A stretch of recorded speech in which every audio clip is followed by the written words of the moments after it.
We're live now. Siksika. My name is Alexandre Quado. I'm here with my colleague André Dzdaman, and our guest today is Chandra Melting Tallow. So, if you could present yourself, and then I'm gonna give this la parole à André. Okay, I'm Chandra Melting Tallow. I'm a visual artist. My family's from Siksika Nation, part of the Blackfoot Confederacy. And I do music production and textile installation and sound art.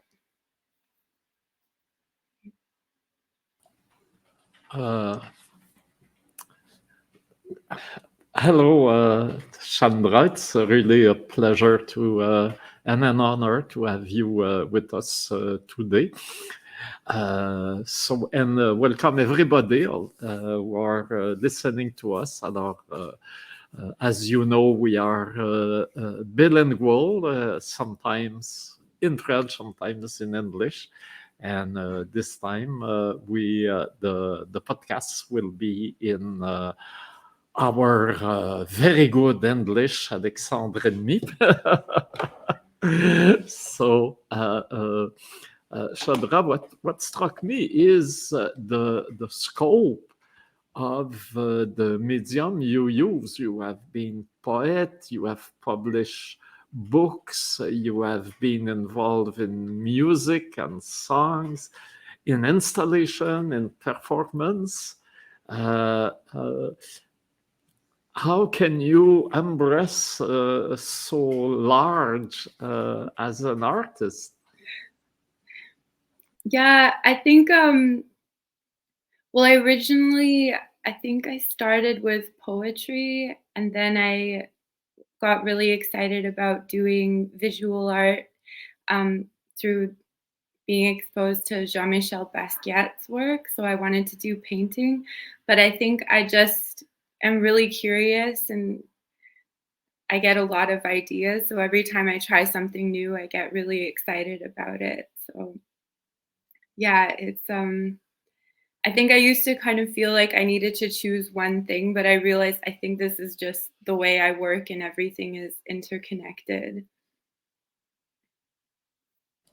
So all started with poetry, but maybe you can tell us how you began to write poetry and to have the ambition to publish it and become an artist. Um, I actually just remembered, I think it started with writing because when I was very small, up until I was about, like, I think 12, wanted to be a writer. But when I was 17, I had dropped out of high school and I worked at a Cineplex Odeon at a movie theater. And so I would spend a lot of my money on renting movies from Blockbuster because this was like the early 2000s. And I think I rented a movie. It was the biopic about Sylvia Plath. And I just fell in love with her poetry and I started buying her books and other poets' books. And from there, I started writing poetry constantly. Um, and because my mom she worked in theater and she also was involved with like local film festivals, she would invite me to read my poetry at different events. But I think once I started to read them at a lot of different events, I started to get really bad stage fright. So I didn't write poetry so much after that. But I did publish 2 poems and 2 anthologies at that time. Yes, Alexandre will give the links to connect to your bio and to your works, what we can access on internet. And when it was when you were reading poetry, it was something like 15 years ago. Am I right? I think it was 20 years ago. Okay. Yeah. Okay. And now I think you have slowly evolved through contemporary arts.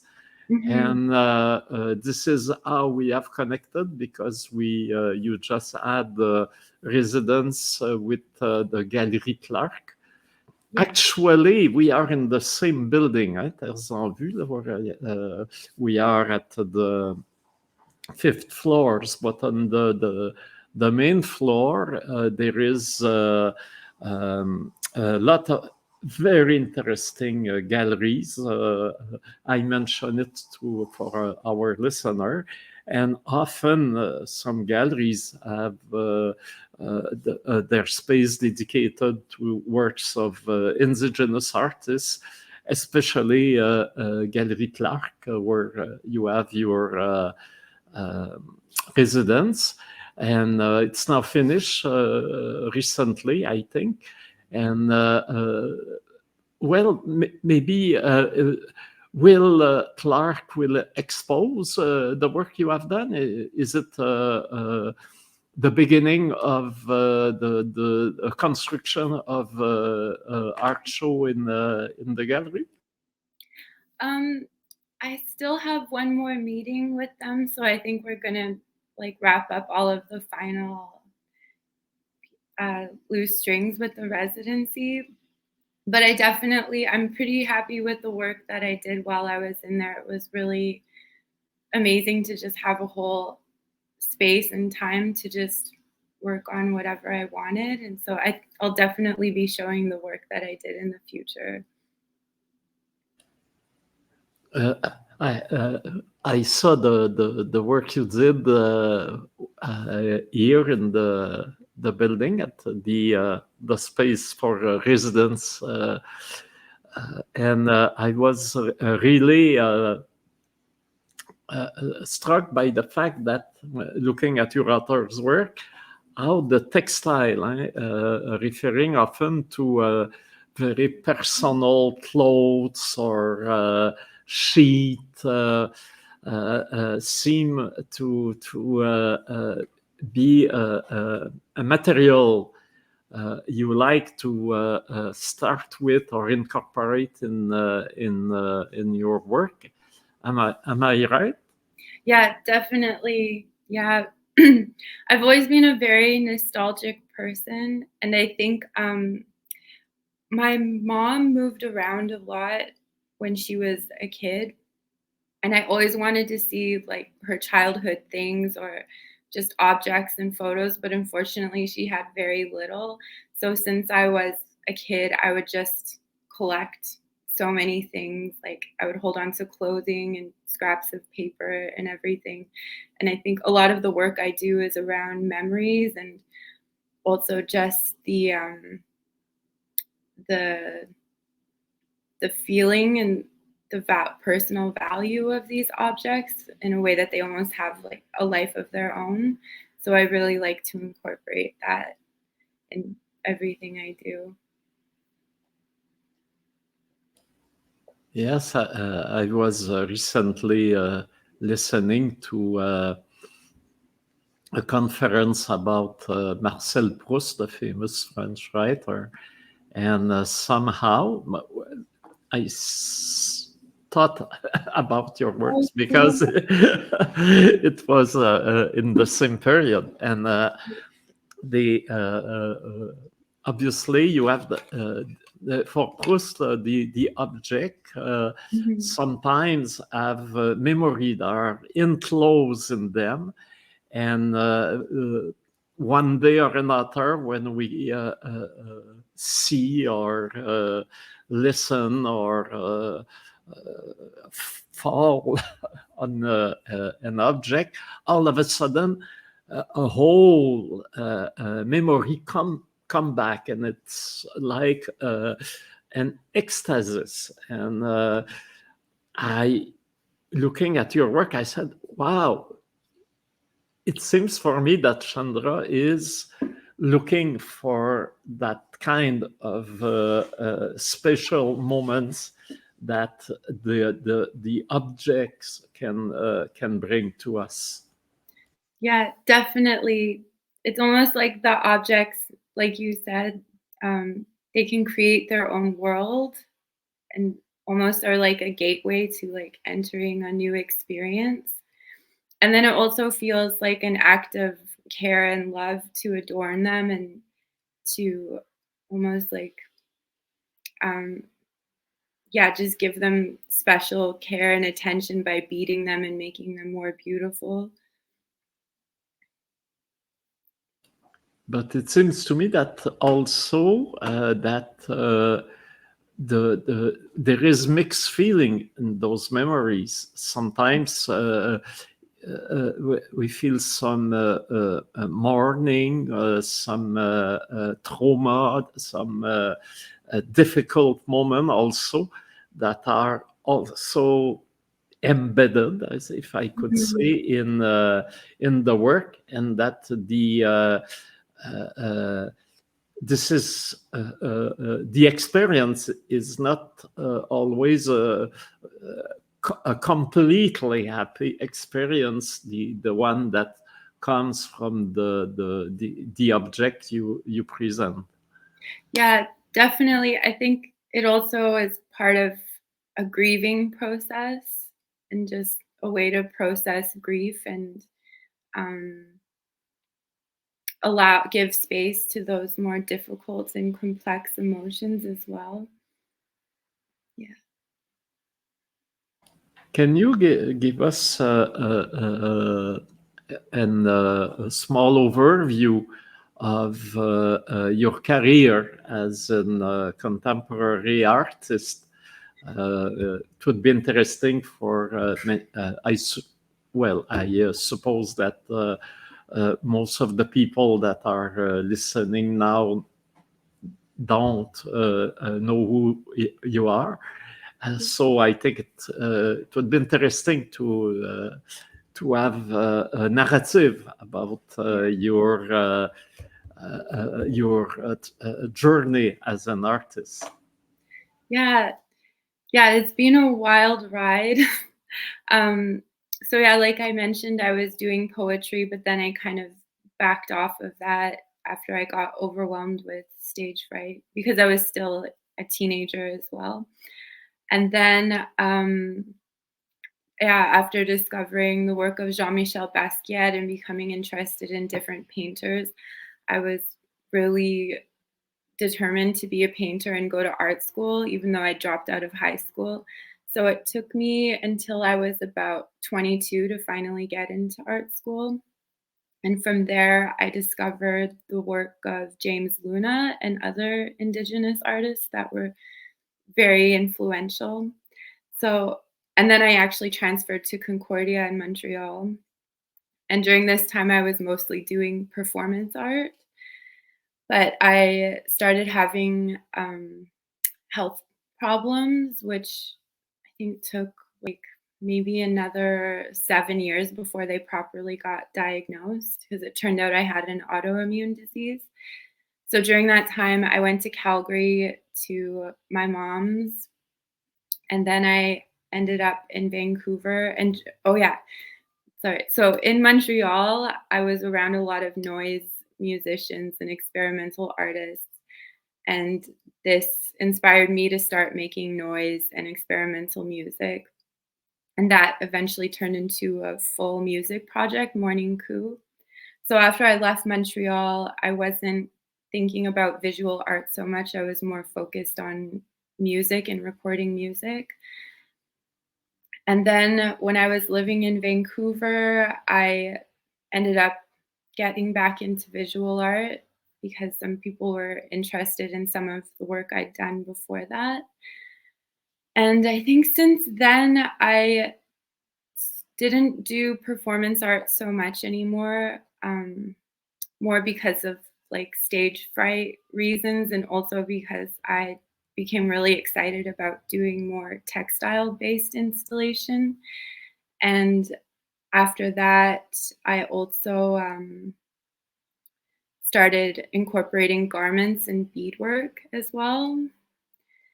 And during this time, I also did a book of short stories of fiction, and I did like a little chapbook of poetry, and I started doing sound composition for film as well in the past few years. So yeah, now I would say I still do music, and I also mostly do like textile-based work, and I want to eventually go into film.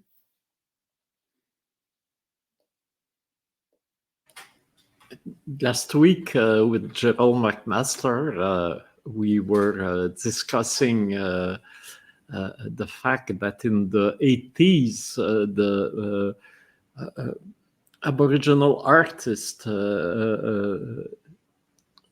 often were saying, I am an artist that happens to be Cree or Mohawk, but I am first of all an artist. They saw like a dichotomy between their identity and their art, and Gerald told me it was a strategy because they were feeling they were not fully accepted, so they tried to underscore their identity. Do you feel today that this duality is still present when you try to, when an artist is in an ongoing process to expose, to be recognized? Yeah, it's very interesting, and it's a really complex subject. Like, I think right now is really exciting in Indigenous arts. It almost feels like a renaissance. Like, there's so much amazing work being created, and there's so much of a sense of community and kinship between Indigenous artists. I think for me personally, I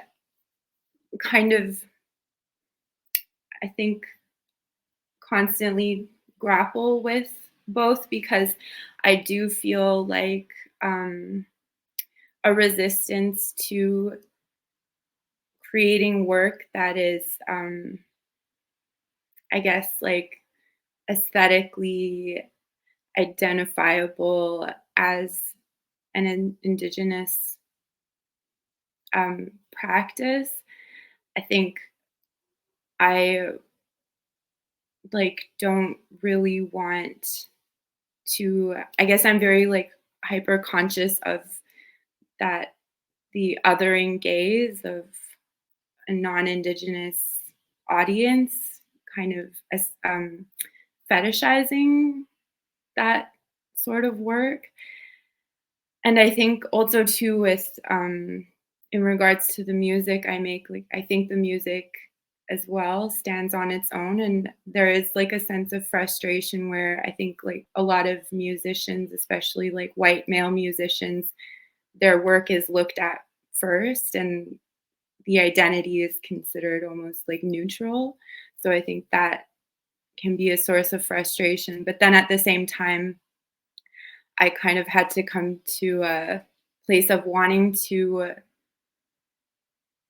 make work and explore these things that are such core parts of me as a person. And I think, incorporating beadwork and different aspects of my culture that are so intrinsically tied up with who I am, I've been using that as well in my work and trying not to allow my concerns about being othered impact my ability to create freely as well. Yeah. Yeah, what is interesting now is that the contemporary arts gallery and events are welcoming Indigenous artists. And as Indigenous artists, right now at the Biennale in Venice, they opened last week, and Sami artists were honored, and several Canadian artists are there. I think Rebecca Belmore was there too. So there is now, in a sense, a kind of irony of the history. What was as a burden on the career of an artist now seems to be an asset for opening door. Do you feel that way? Sorry, was the question, or do you feel now there is a kind of reversal that indigeneity is now an asset rather than a burden for an artist? Yeah, I think I mean, I'm not super in tune with what is happening in the art world at the same time, because I'm just sort of like in my own world. But I think definitely Indigenous artists are being celebrated, and the work is like very much considered valid and exciting. And so I think that's definitely happening right now. Yeah. I am working on a paper on indigenous cinema, and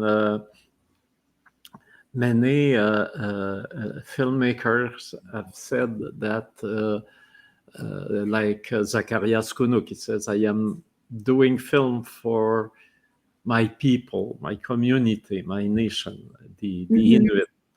And if it's spread out and it brings recognition, I am happy, but my public is not the general public. Yeah. And what I am writing is that there is, especially in cinema, two layers of signification. One is the narrative for the general public, the more obvious, but there is also in the work a second layer that speaks mostly for Indigenous. Do you think that two ways work, if I can express it this way? Do you think that we can have the same duality with performance and installation and works by Indigenous artists?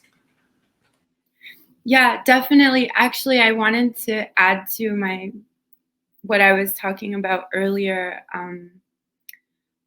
that I think one way that because I was talking about how I feel uncomfortable with like an othering gaze, that one way I felt I've kind of worked through it in my own practice is having these visual signifiers that would only be like familiar or identifiable to other Indigenous people, that are like more subtle, because I think that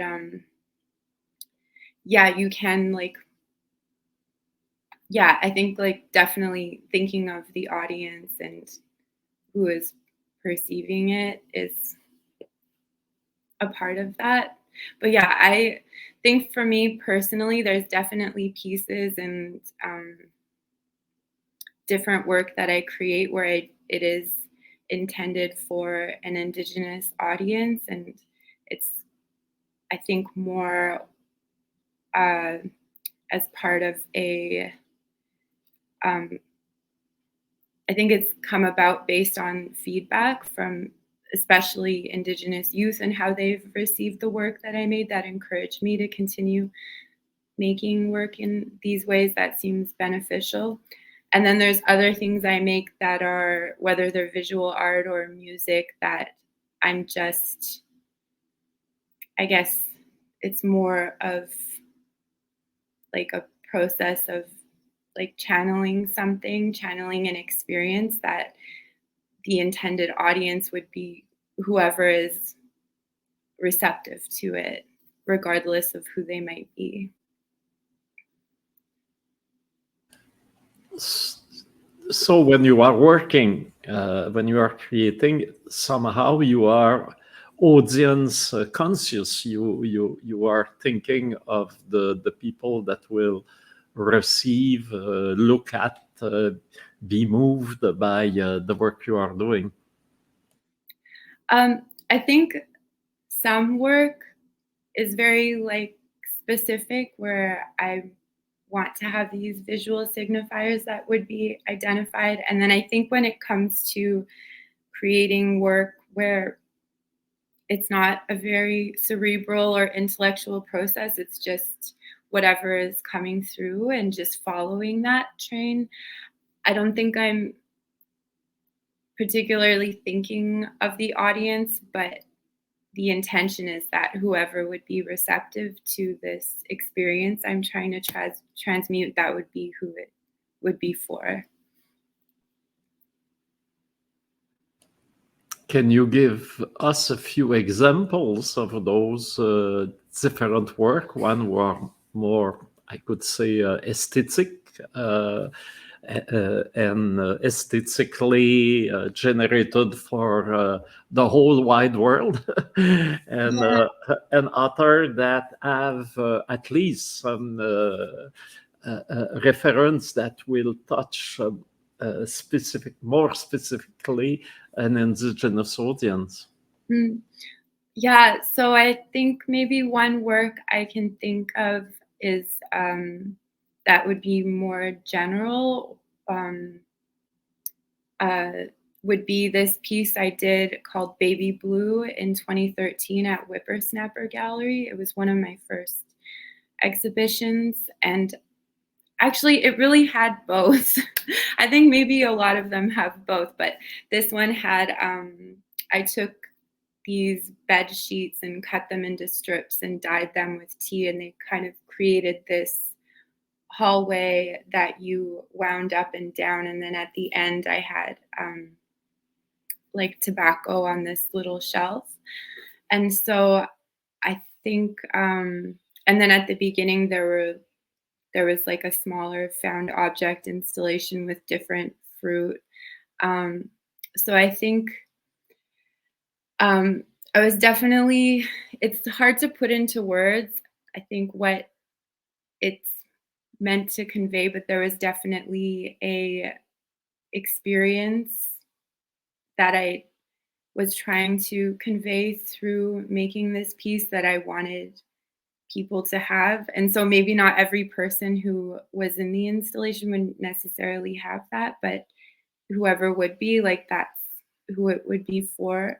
But then in saying that, like the bed sheets, I think it's not even always like super conscious until after I'm done the work, but I was like kind of referencing this sort of nostalgic feeling of like, yeah, like being in my uncle's basement room, and he has like a sheet as a door, and I think this is like kind of identifiable to like it's like a really specific reference, I guess. Yeah, or like the tobacco, I think. Yeah.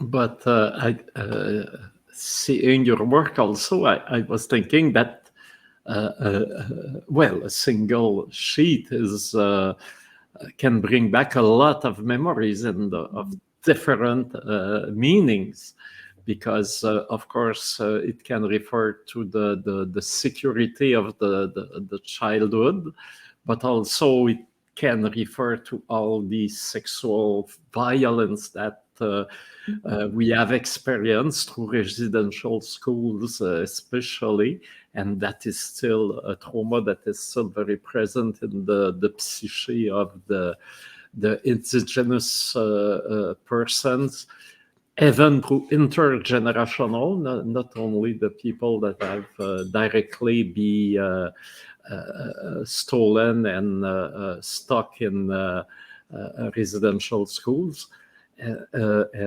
So when that's why I think your works are so rich, because you know how to play with all those different levels of memories, good and bad, and how they are intertwined. Mm-hmm. Mm. Thank you.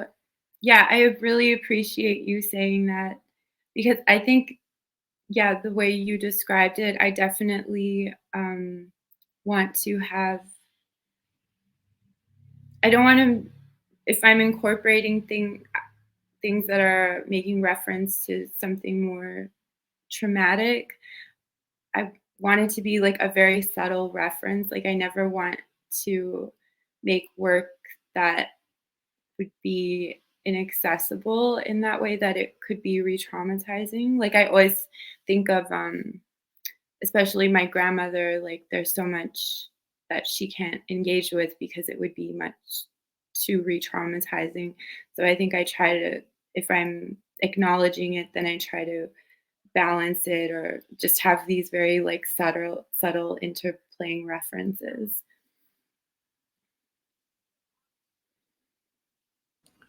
Effectively, there is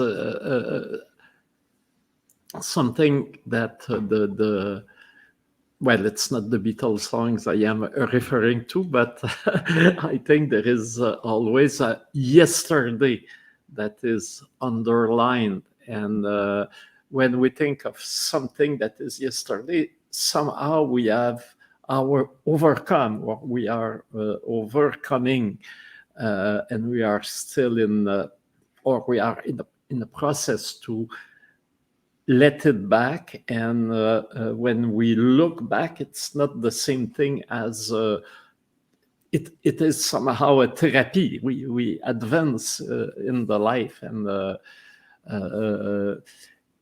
I find it interesting that it is not though you are not in those strong statement about the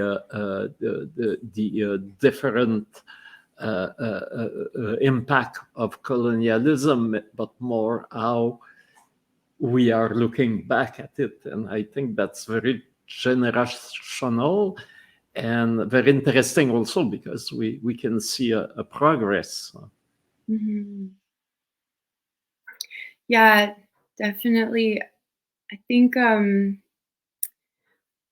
it also comes from a way that I've sort of dealt with everything since I was a child. I was very imaginative, and I had like my own fantasy worlds, and that was sort of my coping mechanism and way of survival. But it also felt like it wasn't just about survival or healing. They also felt very real and visceral, these like imaginative places. And I think it's interesting how they might like intertwine with um, the spirit world and relationships to ancestors, and that they're in some ways separate, but that they also overlap, and you can't quite fully parse them apart or even need to, but it's something that has created a lot of comfort for me, and that I try to create these environments that evoke that. And do you have an exhibition? Is there places where we can see your work now, or we will be able to see them in the near future? Yeah, my work is going to be in Baka next month. So two of my pieces will be there. Ikakima, which is a textile installation, and then Blood Count, which are these 4 dresses that have graphic scores beaded onto them. And where it will be? I'm not totally sure, but it's on the BACA website. The BACA is the Biennale of Indigenous Arts. Okay. Yeah. So Here in Montreal. yes, I know that's a very important event. And we certainly will have to give some talks about it during the next podcast. Alexandre, can you find BACA? BACA? Oui, Yeah, now. Maybe put the link for the audience.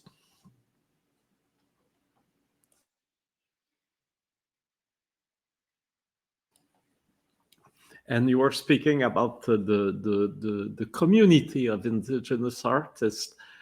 Can you tell us who are the artists that inspire you and keep you trucking?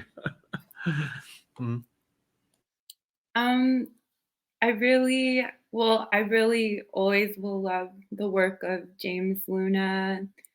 He's really special to me and really like my gateway into so much of the work that I do now. And Rebecca Belmore. I really love the work that Cheyenne Rain LeGrand is doing right now. It's so beautiful. And Lacey Burning does really cool work. There's so many. Wes Harmon, I love Wes Harmon's work and just the way that they talk about their practice and politics and community. And they have, they're just awesome. So the next Biennale in Venice would be in 2 years. Maybe you will be one of those Indigenous artists that will be featured in the big international show. And we hope we can express the hope right here that Clark Gallery do a follow-up of the residence and offer you their beautiful spaces to hang your work. And so it will be easy for me to take the elevator to see it. Yeah, totally. At each podcast, Alexandre, who is speaker of the Atikamekw language and one of those who one of the keeper of the ancestral language, and who is also the Atikamekw is obviously connected to other indigenous tongues in America, and always he improvise a small linguistic chronicle. So I don't know what rabbit he has in his hat today, but I think we are here to discover it. Actually, I haven't finished yet. I've been doing some research about robes, dress, and skirts because of what the image I saw about Clark. You were describing about robes, so I went to the Blackfoot language, Plains-Cree and Moose-Cree, and that's Atikamekw as well. I haven't been able to go to Innu yet, but I can give you a summary. Give me that just an instant.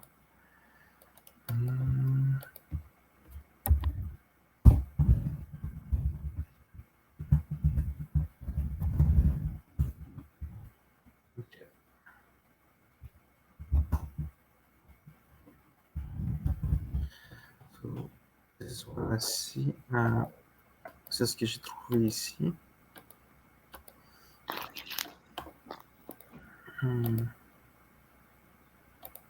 This is live performance. Yes. Okay. So Blackfoot, I don't know the language. It's totally different from the Cree continuum. So I can make up what does it mean. So I found several words for robe, shawl. Mai is to Kasan, Agatis, and Aso Kasim. This is for I think for more of a jacket, and for the word skirt, which means waist clothing. Abai Pisukusasim. I don't know the.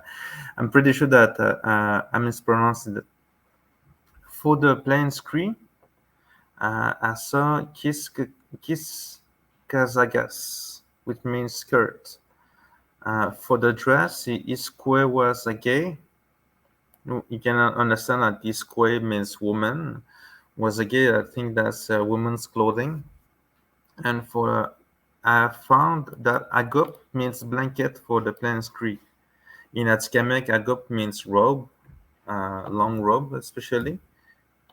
And if we see for the moose cree, agohun, they say cloak for robe or robe. And in Atskamek language, we say agop for the robe. But if you will specify for the jupe, for the skirt, we say kishkiruegop. Kishkiru, that's something that we have cut off from clothing. So it essentially means the rope that we have cut up in half. So for the skirt, and in Waimun they say agop as well for robe. So this is my language part. I hope. I wish that I could have more time to look through it, but this is what I have for now. Thank you. Oui, merci, Kachimegwech, Alexandre. Et also, before leaving the podcast, I want to tell everybody that we are now working constantly here in Terres en Vue. You know that our main activities are during the summer. We will have several activities during the month of June, around the 21st and before.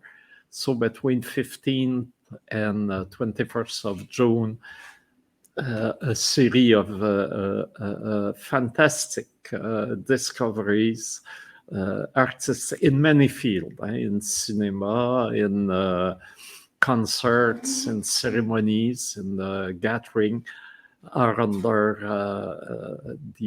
now in the kitchen. It's not the time to announce it officially, but get ready for it. And also we are working on the program of the Montreal International First Peoples Festival that will take place from August 9 to August 18. And so let's keep in touch, because there will be announcements to connect with the soul of the peoples that have inherited of the more ancient culture of the territory. And we were very happy today to have Chandra Melting Tallow. Thank you, Chandra, to have shared those beautiful moments with us and with the audience. I know we will have a lot of good feedback for this interview. Thank you so much.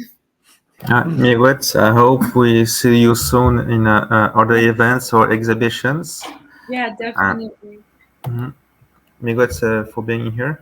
I guess this is. We see you next week, André.